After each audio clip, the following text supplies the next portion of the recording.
A big thank you, Linda, from all of us for loving this organization for so many years. We've worked really hard to honor Linda's request. She said, please, no party. So this is not a party, it is an event. Just want you to be sure you understand this.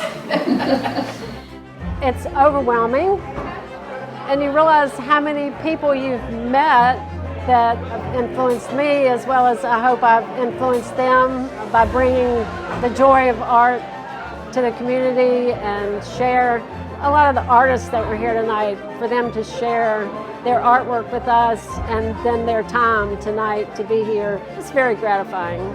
She also said, as most of you would know, please do not spend money. Well, because of our wonderful board and people outside of these walls have donated most everything here tonight. So give everybody a big applaud. Thank you. So not a penny of Suffolk Art League budget was used.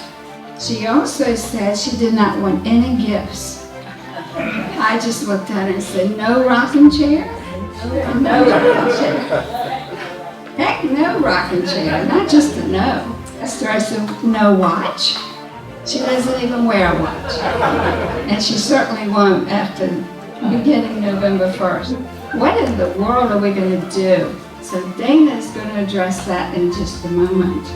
So thank you, awesome team, for respecting Linda's wishes. So Dana Adams, one of the original board of directors of SAL. Good evening, everyone. Linda, you were instrumental in directing the organization's efforts to serve Suffolk by helping build a better community.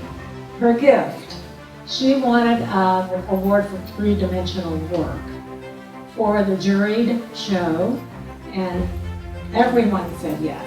If anyone is interested in wanting to give something for a gift for Linda, you can give money towards this award so it can continue. So, thank you.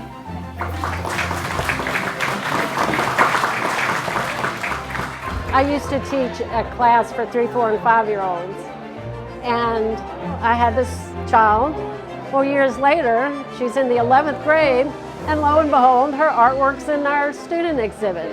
So she's still making art. And then there's a different student who came to classes here through the summer, and later she comes back to Suffolk as one of our art teachers. I get the privilege now of introducing to you Chris Jones. Chris, of course, most of you know, is a retired pharmacist from Suffolk. And he and Linda were childhood neighbors in the village of Chuckatuck. Chris was a member of Suffolk City Council and served our city as the youngest, and according to many Suffolk citizens, the most productive mayor of his time. And he is proud to say that Linda's father, Sam Glasscock, both of them served 11 terms in the General Assembly, serving us as citizens of Suffolk and Virginia. Without further ado, here's our grand Chris Jones. Well, I'm not going to tell too many stories because she can tell them on me as well. So, I had a good fortune, as Linda and Lisa's here somewhere, growing up in Chuckatuck. We were blessed. I lived in front of Wesley Chapel, 3 doors to my right with Sam Glasscock, and about 5 doors was Mills Diner. So growing up, we had examples to look and point to as young men and women. And if I had a nickel for every hour that we probably spent together, Vicki and Tom are the same age, my sister and her brother, Linda and I are the same age, and Lisa and Brian are the same age. And so we go back a long way. And when Linda, she was a serious student, I probably wasn't as much in high school, and she graduated from VCU and then came back and was working here part-time.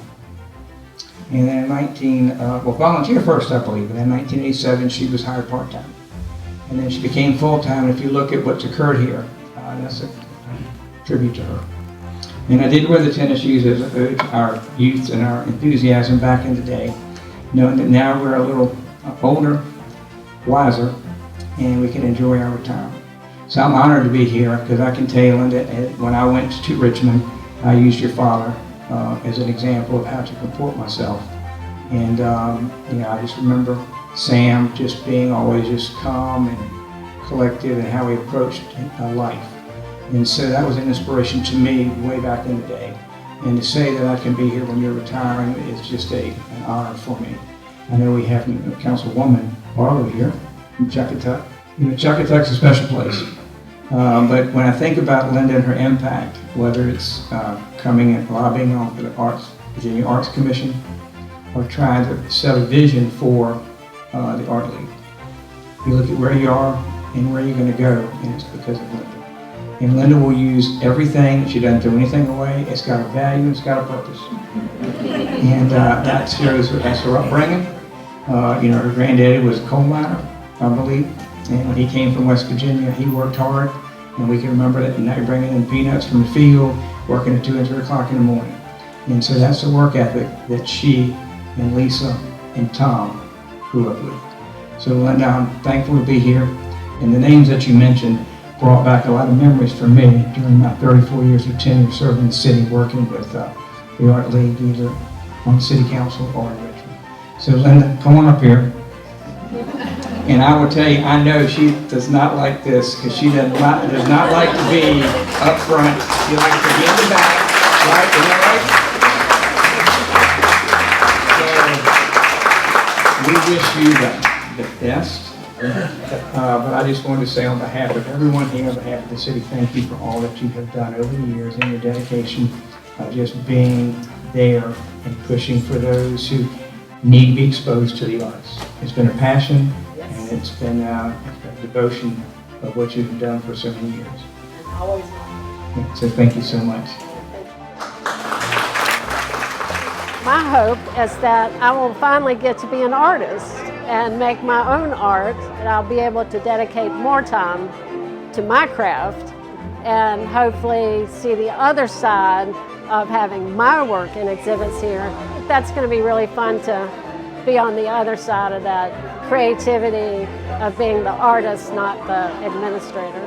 Over 37 years, it really is a celebration of the Suffolk Art League and our longevity and what we do in the community. And I'm just delighted to have been a part of that.